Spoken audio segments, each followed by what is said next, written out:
Smart TV for gaming? Will this TV replace my Nvidia Shield as I feared? Not entirely sure, but I'm definitely going to find out on this episode of Reviews by This Guy. Hey guys, welcome back to another episode of Reviews by This Guy. And yes, it's been quite some time since I've done a Reviews by This Guy episode on the Deem channel. And on today's episode, we're taking a look at this Sharp 4K LED Ultra HD Smart TV, and more specifically for gaming. But before we get into that, I'd like to say don't forget to let me spend my money so you don't waste yours by hitting the subscribe button. If you'd like to keep informed of new videos that I am uploading, don't forget to click that bell. Now back to this Sharp 4K LED Ultra HD Smart TV. Now this TV is, as I said, a Sharp, but it apparently is a Hisense TV that was rebranded. Now if I knew that, maybe I wouldn't have bought it. I only bought it because of the Sharp name and the fact that it was $350 at Wal-Mart. And when I bought this TV, it was right after I got my Nvidia Shield, and because this is a smart TV running Android TV, I thought maybe having an Nvidia Shield might be useless. It might have been a waste of money, even though I got my Nvidia Shield for $12. Today we're going to find out whether that is true, and as of now, I'm kind of leaning towards no. Let's find out. First, let's take a look at the specs. Now, unfortunately, I could not find out what processor and graphics chip is on the logic board in here.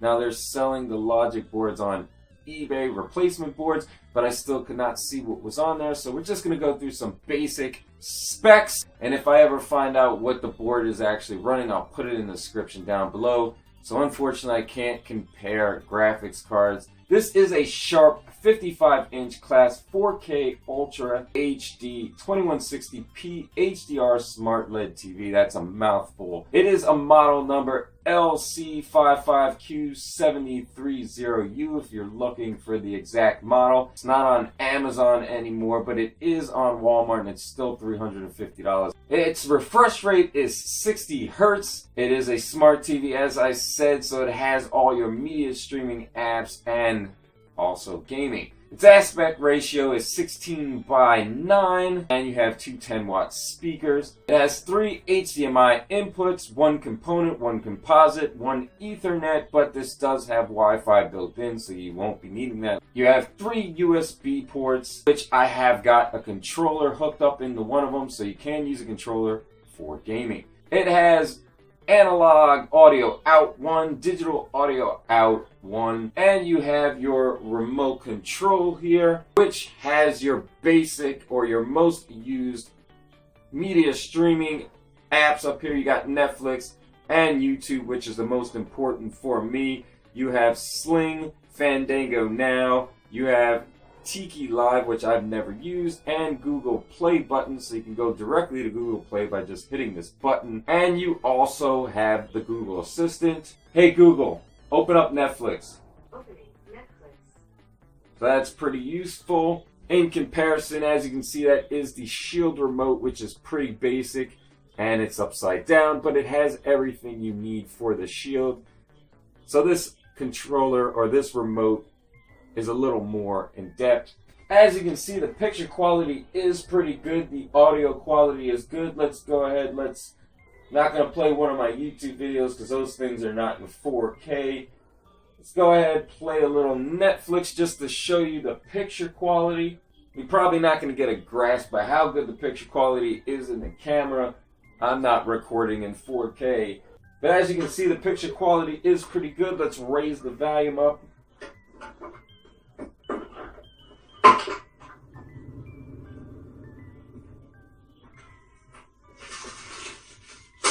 Sound quality is pretty good. But nonetheless, as you can see, the picture quality and the audio quality is good. I know I'm repeating myself, and I'm sorry. And those are one of the things that, even though people had a lot of complaints about this TV on the internet or bad reviews, they still stated the audio and the picture quality was good. And with all due respect, that's the most important thing, at least to me. One of the complaints I do have about this TV right off the bat is that Alexa does not work with it. No matter what you try to do, even though there is a Hisense app, Alexa cannot discover this device. Starting discovery. This will take up to 20 seconds. If you haven't already, Please enable the smart Alexa, home skill through your shush. smart. Alexa, stop. But either way, it will not work. So if you're looking for that feature, this is not the TV for you. I mean, honestly, other than that, I really didn't find any issues with it. Amongst all the bad reviews, I didn't actually feel the same way. There was one review I'd like to point out that said the remote seemed to be unresponsive. As you can see, that's not true. Basically, Android TV, if you ever used an Android TV device, it's set up the same way. You have your different channels here. We'll show you different trending content in those apps like YouTube, Netflix, stuff that you've watched before or they recommend to you. And then you have your settings up here. Now the only difference to this, because it's a smart TV, you have your inputs right here for the TV, which you can switch through. And you got your settings just like your normal Android TV, the box. You dumb mother! Android TV, the box. Android TV box. Let's go into your apps, and as you can see, as a normal Android TV, it separates your media streaming and other apps from your gaming down here. I got 3 games today I'd like to play. Let's go ahead and check those out. Alright, as you can see, I have a GameSir 3GS connected to the TV via the USB, just like my Nvidia Shield, and I can move around the menus with it. You can hit the home button in the middle, it goes to the home button. Let's get Pac-Man, which is a pretty simple game. Pac-Man 256, if you haven't played it, it's actually kind of fun. And if you don't have the controller connected, you can actually control it through the remote, so that's kind of cool if you just have the remote and you just want to get the simple game going. Of course, it's going to play this game perfectly fine. This doesn't take a high-powered Android device to work.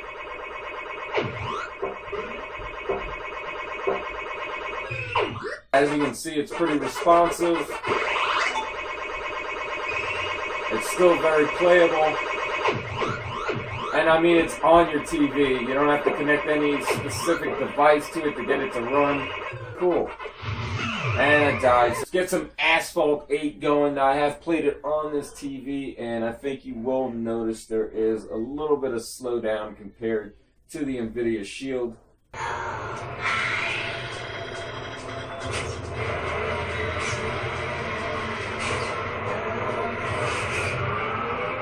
As you can see, it is definitely playable, but you will see some slowdown, some sputtering here and there. As you can see, as I'm moving the controller, I personally can see some slowdown.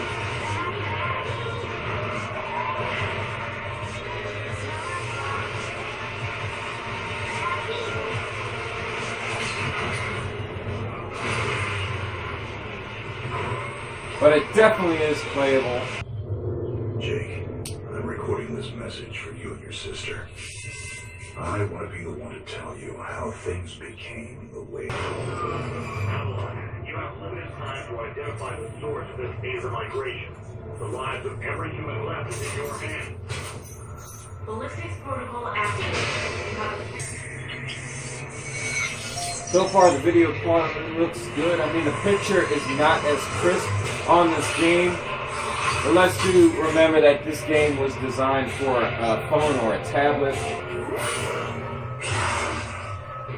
And the most basic Zona uniforms.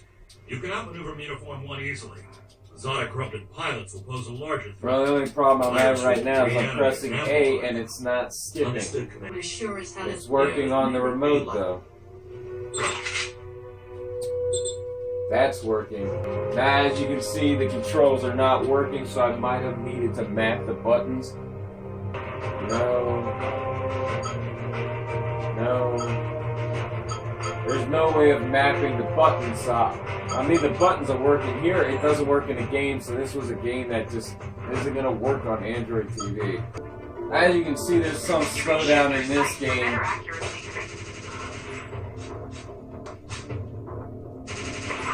You're out of ammo. Switch to your sidearm now. Okay, these are support. You can always use medkits to heal yourself. Try it now.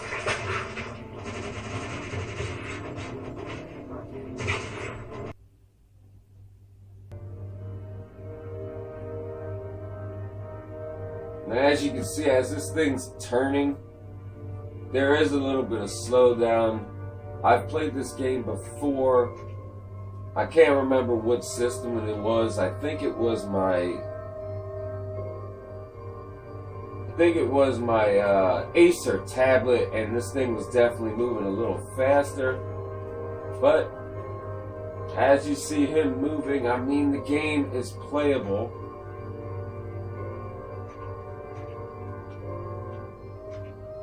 Mannequin?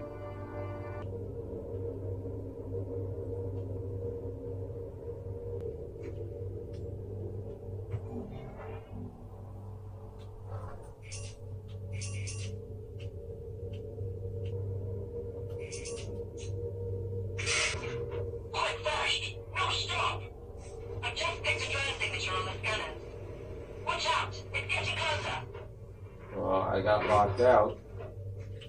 Could be a pile of trash. Retro.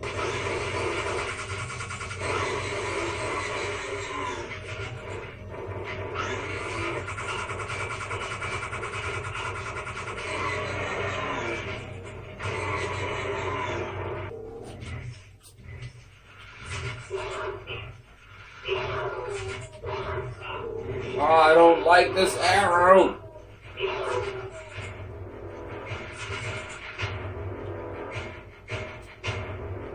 How do you change guns?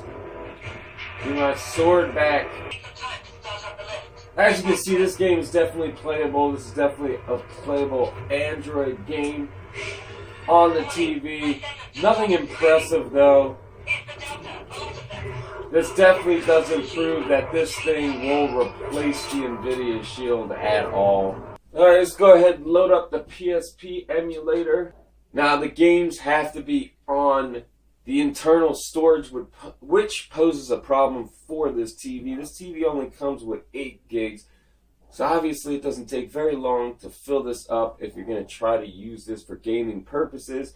Now, you can hook an external USB drive or thumb drive to this. Originally, I read that there were 3 USBs on here. That is false. There's only 2 with the controller and the USB drive in there for storage. It's all taken up. You cannot load, for some reason, the games from USB storage. Plus, because it gets formatted for Android, you cannot get games from your PC onto that because the PC will not read it. That game I chose was Dante's Inferno. Now, I know ETA Prime a lot of the times likes to test God of War because that is a hardware intensive game for the PSP, and it's kind of hard to emulate, and Dante's Inferno is a God of War clone. So let's go ahead and test this game. And right off the bat, you can definitely see some slowing down and choppiness. As it says up there, running slow, try frame skip, which nobody really wants to do frame skip.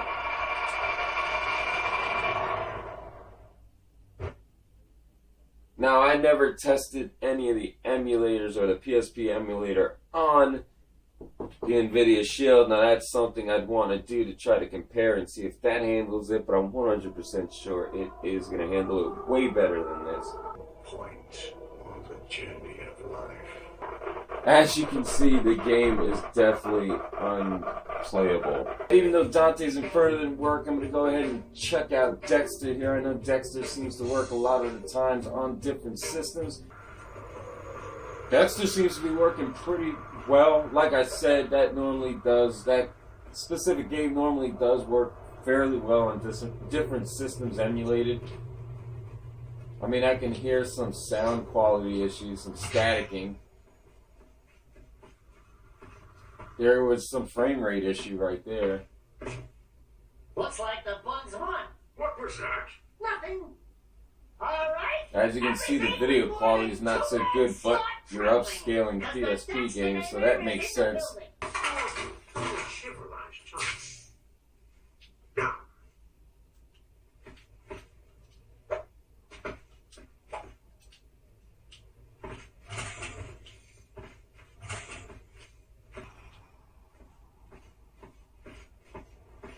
Yeah, the game was going well for a little while. Now we're slowing up here. I almost forgot to tell you about the communication device. I'll use this. Ah, there, it's getting pretty bad there. As soon as all these things get up on the screen, you see the frame dropping is getting pretty bad.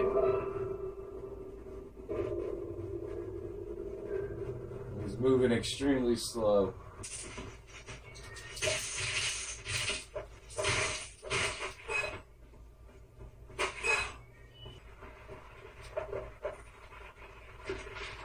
See, the water's there, you're getting a lot of slowdown here. It's anytime a lot of enemies and animations show up on the screen. This video wouldn't be complete unless we did a comparison. This video should have been out on Wednesday. Today is Friday, and it probably won't make it out until tomorrow, which would be Saturday, because unfortunately, ever since I made the update on my Nvidia Shield, it locked me out of the internal storage. So do be afraid of that happening if you update to the latest firmware on the Nvidia Shield. But nonetheless, as you can see, Dante's Inferno is working pretty darn good with the PPSP emulator on the Nvidia Shield. Way better than it was on my smart TV. Now, when I did the benchmarks on this one, it came up pretty good, but it wasn't too far from the smart TV. Now, the first time I did it, it was about 4,000 something was the score. I'll show a picture up on the screen, and you will be seeing the actual results for the TV at the end of this video, so do keep watching till the end. Either way, Dante's Inferno worked really well. It stayed at a steady 40 FPS. Smart TV for gaming? Probably not this one. This one obviously isn't powerful enough for gaming, whether it be retro or Android, although it did pretty well on Android games.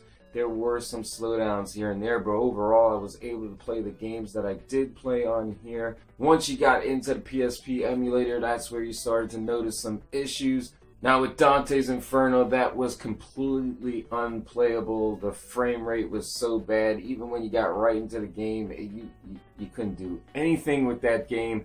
Now I did get Dexter on here, and Dexter ran decent.